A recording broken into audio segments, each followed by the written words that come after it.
mourir pour renaître. C'est, d'une certaine façon, on aurait presque pu dire aussi mourir et renaître. Parce que, en fait, la mort et la vie, ce sont deux forces qui se côtoient en permanence, en même instant. Déjà, si on le regarde d'un point de vue biologique, physique, là, dans cet instant même, au sein de notre corps, il y a des centaines de milliers de cellules qui sont en train de mourir dans cet instant et d'autres qui sont en train de renaître. Il y a constamment, en fait, cette présence, cette cohabitation de la mort et de la vie. Et même d'une certaine façon, la mort donne lieu à la vie. Et la vie donne lieu à la mort. Les deux forces sont constamment en présence l'une de l'autre. Alors aujourd'hui, on va parler justement un peu de la mort sous ses différentes formes, sous ses différents aspects, que ce soit les morts symboliques qu'on est amené à vivre tous dans nos vies.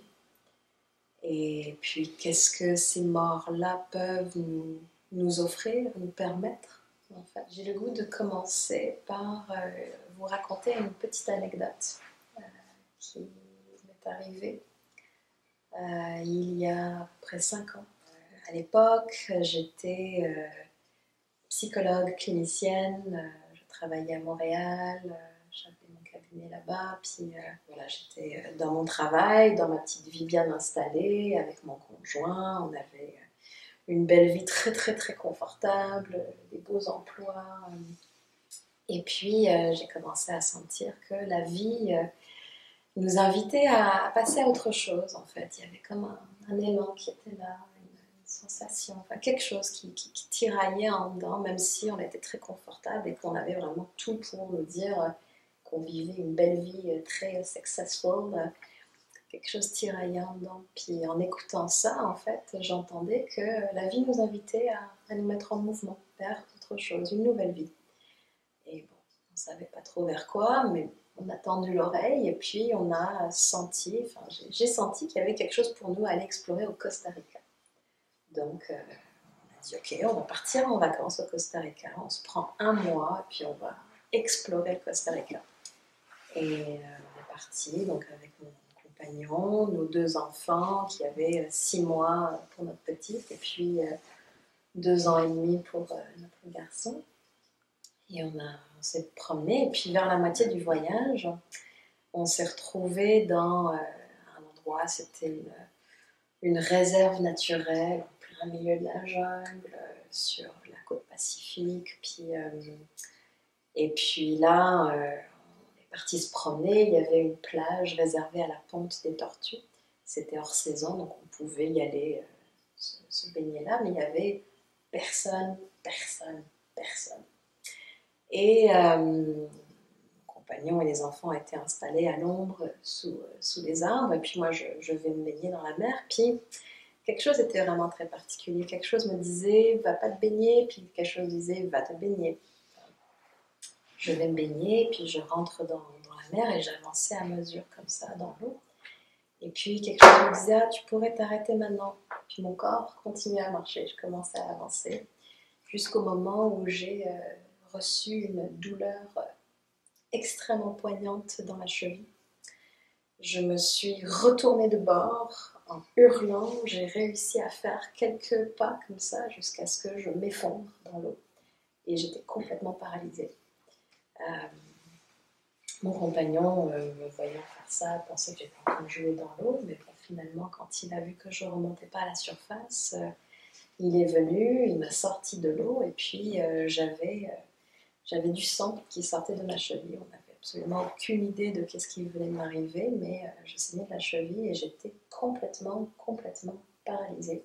Je pouvais plus bouger, j'avais du mal à parler, je commençais à convulser, puis il m'a mis sur la plage, j'étais vraiment point mort. J'étais en train de convulser, j'étais blanche, et je sentais surtout ma conscience qui était en train vraiment de partir. Et là, on n'avait absolument aucune idée de ce qui était en train de m'arriver. Le cellulaire ne rentrait pas, et donc on était pris là avec moi dans cet état-là, et personne, ni mon conjoint ni moi, on savait ce qui m'arrivait. Et là, une situation que seulement la vie peut organiser comme ça. Out of nowhere, dans la jungle, il y a une Jeep qui arrive. Vraiment out of nowhere. Et là, mon compagnon qui se met à courir vers la Jeep. Help, help, help. Et puis pendant ce temps-là, moi j'étais vraiment en train de partir. Et puis ma petite fille de 6 mois était assise, et puis à un moment donné, elle est tombée à la renverse. Et elle n'était pas en mesure de se relever par elle-même, elle était encore trop petite. Et elle s'est mise à pleurer, parce que du coup, j'étais plus dans son champ de vision, et elle dans le mien. Et j'entendais mon bébé qui pleurait comme ça, dans une détresse, parce qu'elle ne voyait plus sa maman. Et ça, c'est vraiment venu chercher quelque chose de fort en moi, vraiment comme une impulsion de comme, ouah, je peux pas partir là, mes enfants ils sont trop jeunes, ils ont besoin de moi, il faut que je m'accroche, il faut que je reste là.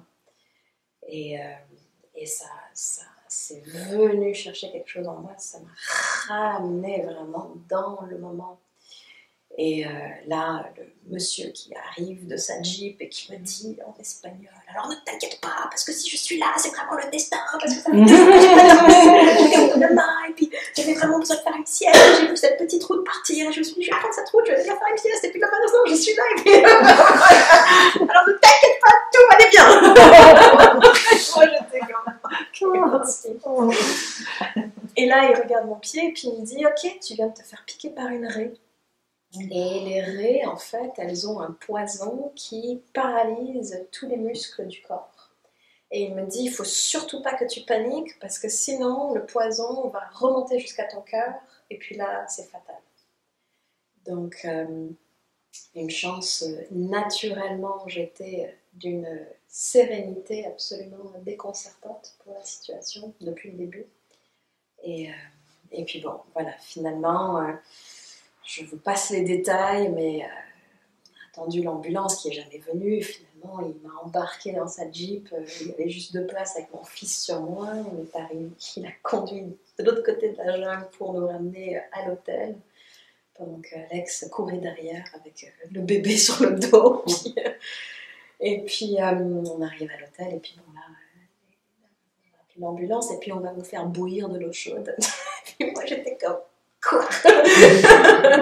Parce qu'en fait, la chaleur neutralise le poison de la raie. Je vous le dis au cas où. J'aurais plongé mon pied dans le sable brûlant de la plage, ça aurait neutralisé tout. Mais bon, donc finalement, au bout de 20 minutes sous la douche, chaude, j'ai commencé à reprendre mes esprits, à pouvoir bouger. Et puis voilà, ça s'est arrêté là. Pour cet épisode, en tout cas physiologiquement, et c'était d'une douleur extrême. Enfin, tous mes muscles étaient complètement tétanisés là. C'était extrême comme situation. Puis je vous raconte ça parce que pour moi, ça a été un moment de rencontre avec la mort, où j'ai vraiment senti cette présence, où j'ai senti cette éventualité, cette possibilité-là. Quand, vous savez, quelque chose nous arrive comme ça, nous tombe dessus, qu'on n'a absolument pas prévu, et qui nous fait toucher justement à la grande fragilité de la vie. Et comment tout peut basculer d'un instant à l'autre, et qu'on ne sait jamais, en fait, quand ce basculement a lieu. Parce que c'est ça la vie. Toutes les choses importantes qui nous arrivent, on ne les prévoit pas. Elles nous arrivent, pouf, elles nous tombent dessus. Et suite à ça, en fait, avec mon compagnon, on s'est dit, bon, bah voilà, on peut plus reporter à plus tard tous nos projets qu'on est sans cesse en train de dire, oh, un jour, parce que la vie n'attend pas, elle se vit maintenant, vraiment. Et cette réalisation-là, cette expérience-là, nous a vraiment fait prendre conscience que cette imminence de notre mort nous a fait complètement apprécier la vie encore plus et se dire, bah là, il faut vraiment, vraiment vivre pleinement l'instant. Vivre pleinement les élans qui sont là, vivre pleinement les appels qui sont là, les honorer et pas attendre, pas reporter ça parce qu'on ne sait pas. Et ça, pour moi, c'est le potentiel de ces morts-là. Mourir pour renaître. À partir de ce jour-là, on a pris cette décision, on est retourné à Montréal. 9 mois plus tard, on avait vendu notre condo, on a quitté notre job et on était de retour dans la jungle au Costa Rica. On ne savait pas ni pourquoi, ni combien de temps, ni ce qu'on allait faire, ni quoi que ce soit, mais c'était ça l'élan, c'était ça le cœur, c'était l'invitation du cœur, on sentait que c'était là. Et cette expérience-là, finalement, on a vécu 6 mois après ça dans la jungle. On s'est trouvé une petite communauté qui faisait de la permaculture, donc qui est vraiment en lien avec sa passion à lui. Une communauté aussi qui était beaucoup versée dans la spiritualité, earth-based spirituality, donc le chamanisme, les cérémonies, tout ça qui, moi, m'a complètement ouvert là-dessus. Et en fait, en 6 mois, nos vies ont complètement, radicalement, totalement changé. Complètement.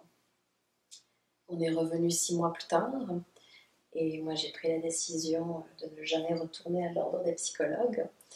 Et lui a pris la décision en fait, il a demandé à ce qu'on ait un lieu dans la forêt pour accueillir des personnes.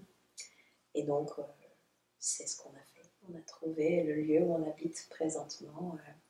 On vit dans la forêt, lui il a son petit jardin de permaculture forestier, et puis on accueille des gens chez nous. Et j'aurais jamais imaginé que la vie allait poser les choses de cette façon-là, mais parce que j'ai accepté, parce que nous avons accepté l'invitation suite à cette expérience où on a goûté à ce que goûte la mort, à ce que goûte la finitude, à ce que goûte cette fragilité de la vie, on a dit ok, on va pleinement honorer la vie et ça nous a permis de renaître dans une nouvelle vie, dans une nouvelle forme de nous-mêmes, complètement différente de ce dans quoi on était juste avant. Et je ne peux pas vous dire à quel point je nous remercie d'avoir fait ce choix parce qu'on a créé un paradis sur Terre et puis parce qu'on vit vraiment dans quelque chose qui nous fait pleinement vibrer, qui est pleinement en accord avec nous aujourd'hui. On rencontre tous ces situations-là de quelque chose qui peut nous tomber dessus dans la vie et qui nous fait abruptement prendre conscience de notre vie, de notre mort, mais de notre vie aussi. Et qu'est-ce que je choisis? Qu'est-ce que je veux? Qui suis-je? Et c'est quoi que je veux m'offrir dans cette existence-là?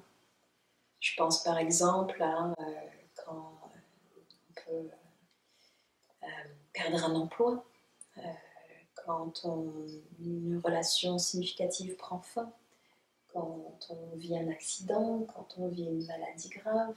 Tout ça, ce sont des soi ou même quelqu'un de son entourage proche là, qui affecte notre propre vie.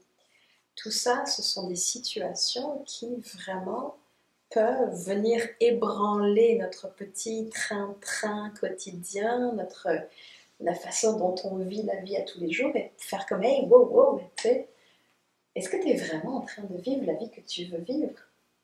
Ou est-ce que tu essayes de négocier par toutes sortes de compromis, par toutes sortes de rationalisation?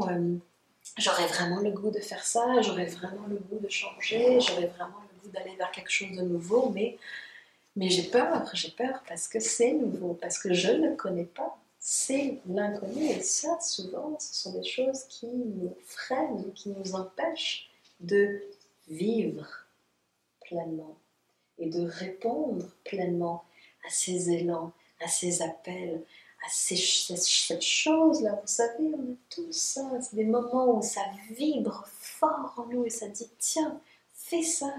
Tu sais, oui, ça sort complètement de notre zone de confort, mais fais ça parce que ça, c'est une direction où je sens, enfin, où la vie dit ça pourrait me faire du bien d'aller vers ça.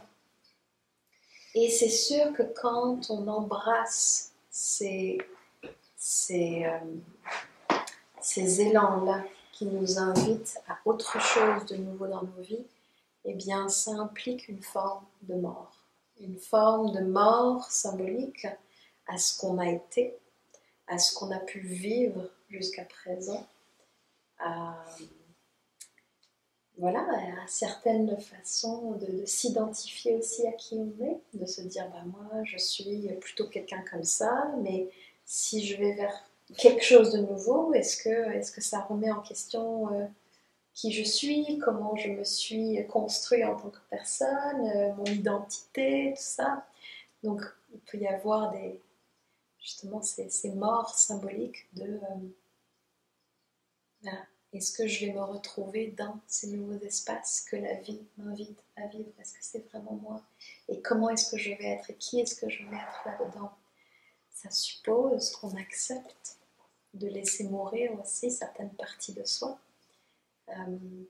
Par exemple, si je reviens à mon anecdote, il a fallu que j'accepte quelque part de laisser aller cette identité de la psychologue clinicienne après avoir fait 6 années d'université, 2 ans d'équivalence auprès de l'ordre des psychologues, et puis vraiment toutes ces choses-là, pour me dire, bah non, je laisse ça aller parce que justement la vie m'invite à vivre autre chose, à vivre une expression de moi-même qui est plus grande, plus globale, et puis qui résonne tellement plus avec mon cœur, vraiment. Même si c'est pas ce que je m'étais imaginé de ce que j'allais être dans ma vie, eh bien, dans l'instant, la vie me propose autre chose. Est-ce que je vais être en mesure de l'écouter et de l'honorer pleinement ou pas?